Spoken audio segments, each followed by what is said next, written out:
지금까지 1부 마무리하고요. 2부 바로 들어갈게요.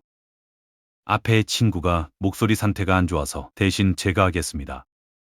그에 앞서 여러분의 구독과 좋아요는 제게 힘이 됩니다. 이제 2부 시작하겠습니다. 자, 이제 법원 밖으로 나가보겠습니다. 재판이 시작되기 전, 그러니까 누군가를 기소할지 말지를 결정하는 단계. 바로 검찰입니다. 검찰은 대한민국에서 독보적인 권력을 가진 기관입니다. 수사권과 기소권을 동시에 가지고 있습니다. 쉽게 말하면 누구를 조사할지 결정하고 조사한 뒤에 재판에 넘길지 말지도 검찰이 결정합니다. 이 두 가지 권한이 한 기관에 집중된 나라는 전 세계에서 많지 않습니다. 대부분의 민주주의 국가는 수사와 기소를 분리합니다. 견제와 균형을 위해서입니다. 그런데 대한민국은 오랫동안 이 두 권한을 검찰 하나에 집중시켜 왔습니다. 왜일까요? 그리고 그 권한이 어떻게 쓰였는지 실제 사건들을 통해 보겠습니다. 2010년 대한민국 검찰 역사에서 꽤 충격적인 사건이 터집니다. 부산지검 소속 검사들이 지역 건설업자로부터 수년간 향과 금품을 받아왔다는 사실이 드러납니다. 술자리, 골프 접대, 현금, 이른바 스폰서 검사 사건입니다. 그런데 더 충격적인 건 그 다음입니다. 해당 건설업자는 각종 비리와 탈세 혐의를 받고 있었습니다. 그런데 수년 동안 수사가 제대로 이루어지지 않았습니다. 검사들이 향응을 받는 동안 그 건설업자에 대한 수사는 조용히 잠들어 있었습니다. 우연일까요? 이 사건에서 드러난 구조는 단순합니다. 수사권을 가진 사람에게 잘 보이면 수사를 피할 수 있습니다. 그리고 그 대가는 돈이 될 수도 있고 술자리가 될 수도 있고 나중에 쓸 수 있는 인맥이 될 수도 있습니다. 이게 스폰서 검사 사건이 보여준 민낯입니다. 물론 검찰 내부에서도 이 사건에 분개한 검사들이 있었습니다. 그리고 일부 연루 검사들은 징계를 받았습니다. 하지만 그 징계가 충분했냐는 건 별개의 문제입니다. 그리고 이 사건은 빙산의 일각이었습니다. 2013년 한 동영상이 세상에 알려지기 시작합니다. 법무부 차관으로 임명된 김학의. 여러분들 익히 뉴스에서 많이 들어보셨죠? 그가 건설업자 윤중천으로부터 수년간 성접대를 받았다는 의혹이 제기됩니다. 동영상 속 인물이 김학의라는 주장과 함께. 그런데 이 사건 처음 터졌을 때 어떻게 됐을까요? 김학의는 법무부 차관에서 사퇴합니다. 그리고 수사가 시작됩니다. 그런데 수사는 흐지부지 됩니다. 무혐의 처분, 사건은 종결됩니다. 그로부터 5년이 지난 2018년, 미투 운동의 물결 속에서 이 사건이 다시 수면 위로 떠오릅니다. 재수사가 시작됩니다. 그제야 제대로 된 수사가 이루어지기 시작합니다. 그런데 이 과정에서 또 다른 문제가 드러납니다.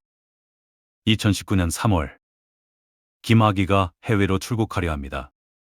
법무부는 긴급 출국 금지 조치를 내립니다. 그런데 이 출국 금지 조치가 적법한 절차를 따랐느냐를 두고 논란이 벌어집니다. 담당 검사가 정식 절차 없이 출국 금지를 요청했다는 의혹. 이 검사가 나중에 재판에 넘겨집니다. 잠깐 정리해 볼게요. 성접대 의혹을 받는 법무부 차관. 5년 동안 무혐의로 종결된 수사. 재수사 시작 후 출국하려는 피의자. 그리고 그 출국을 막으려다 절차 논란에 휘말린 검사. 이 복잡한 구도에서 누가 피해를 받고 누가 보호를 받았는지 보이시나요? 김학의는 결국 2019년 뇌물수수 혐의로 징역 2년 6개월 실형을 선고받습니다. 하지만 처음 사건이 터진 2013년부터 실형까지 걸린 시간은 6년입니다. 6년 동안 첫 번째 수사에서 무혐의 처분을 내린 검찰은 무엇을 하고 있었을까요? 2021년 또 하나의 사건이 터집니다. 당시 윤석열 검찰총장 측근이 총선을 앞두고 야당 인사들을 고발하도록 특정인에게 사주했다는 의혹, 이른바 고발사주 사건입니다. 고발사주란 무엇인가요? 검찰이 직접 누군가를 수사하면 정치적 편향 논란이 생깁니다. 그러니 제3자가 고발하는 형식을 만들고 그 고발을 근거로 수사를 시작하는 겁니다. 수사의 명분을 인위적으로 만드는 거죠. 이게 사실이라면 검찰이 독립적인 수사기관이 아니라 정치적 목적을 위해 수사권을 활용한 겁니다. 이 사건은 이후 고위공직자범죄수사처, 이른바 공수처가 수사에 나섰습니다. 관련자들이 재판에 넘겨졌고 법적 다툼이 이어졌습니다. 그런데 여기서 한 가지 더 봐야 할 게 있습니다. 이 사건에서 핵심 제보자로 나선 사람이 있었습니다. 그 제보자는 자신이 직접 고발사주를 받았다고 주장했습니다. 그런데 이후 이 제보자를 둘러싼 진실 공방이 벌어집니다. 제보자의 신뢰성을 공격하는 쪽과 옹호하는 쪽이 갈립니다. 왜 이 구도가 만들어졌을까요? 진실을 밝히려는 사람이 나타나면 그 사람의 신뢰성을 먼저 공격합니다.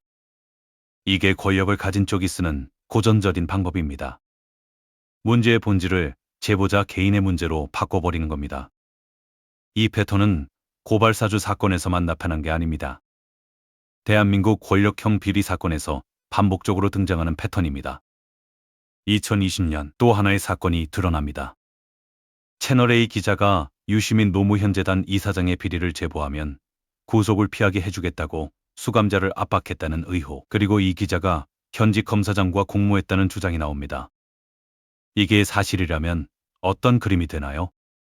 언론사 기자가 검찰 고위직과 연결되어 특정 정치인을 겨냥한 제보를 인위적으로 만들어내려 했다는 겁니다. 수사 결과 해당 기자는 강요 미수 혐의로 재판에 넘겨졌습니다. 그런데 해당 검사장과의 공모 여부는 끝내 명확하게 밝혀지지 않았습니다. 여기서 중요한 건 판결 결과가 아닙니다. 이 사건이 드러낸 구조입니다.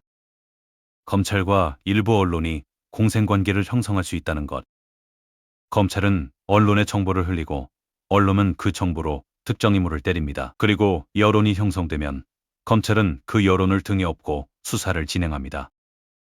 이 구조에서 독립적인 수사란 처음부터 존재하지 않습니다. 2022년 윤석열 전 검찰총장이 대통령에 당선됩니다.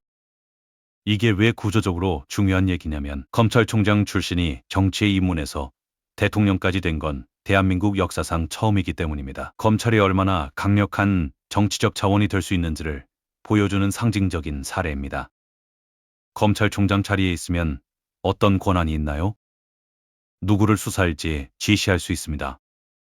어떤 사건에 수사력을 집중할지 결정할 수 있습니다. 그리고 그 수사 결과가 언론에 흘러나오면 특정 인물의 정치적 생명이 끝날 수도 있고 반대로 누군가가 영웅이 될 수도 있습니다. 이 권한을 가진 사람이 정치판에 뛰어들었을 때 그 사람이 과거에 내린 수사 결정들은 어떻게 해석돼야 할까요? 이건 개인의 문제가 아닙니다. 검찰권이 정치와 분리되지 않은 구조의 문제입니다. 자, 이 모든 사건들의 밑바닥에 있는 구조 하나를 짚겠습니다. 대한민국 형사소송법에는 기소독점주의라는 원칙이 있습니다. 형사사건을 재판에 넘길 수 있는 권한은 오직 검찰에게만 있습니다. 이게 무슨 뜻인가요? 아무리 명백한 범죄가 있어도 검찰이 기소하지 않으면 재판 자체가 열리지 않습니다. 피해자가 고소를 해도 경찰이 수사를 해도 검찰이 불기소 처분을 내리면 끝입니다. 물론 불기소 처분에 불복하는 제도가 있습니다. 검찰청에 항고하거나 법원에 재정신청을 할 수 있습니다. 그런데 재정신청이 받아들여지는 비율은 극히 낮습니다. 결국 현실에서는 검찰이 기소하지 않겠다고 결정하면 사실상 그 사건은 끝납니다.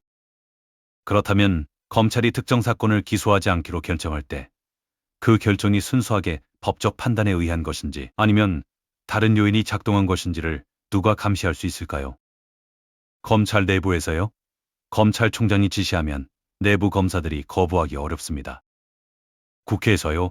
국감에서 호출해서 질의할 수 있지만 검찰은 수사 중인 사건을 이유로 답변을 거부할 수 있습니다. 언론에서요? 일부 언론은 아까 봤듯이 검찰과 공생관계에 있습니다. 감시자가 없는 권력, 그게 대한민국 검찰이 오랫동안 유지해온 구조입니다. 그래서 검찰은 누구 편인가요? 스폰서 검사 사건에서 봤듯이 일부 검사들은 기업인과 유착했습니다. 김학의 사건에서 봤듯이 권력자에 대한 수사는 오랫동안 잠들어 있었습니다.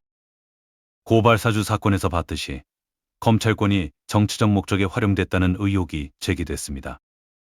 채널A 사건에서 봤듯이 검찰과 일부 언론의 공생관계가 드러났습니다. 이 사건들이 전부 다른 사건처럼 보이지만 공통점이 있습니다. 검찰이 독립적이고 중립적인 수사기관으로 작동하지 않았다는 것, 그리고 그 피해는 언제나 힘없는 쪽이 입었다는 것. 검찰이 누군가의 편을 든다면 그 누군가는 4만 3천 원을 훔친 사람이 아닙니다.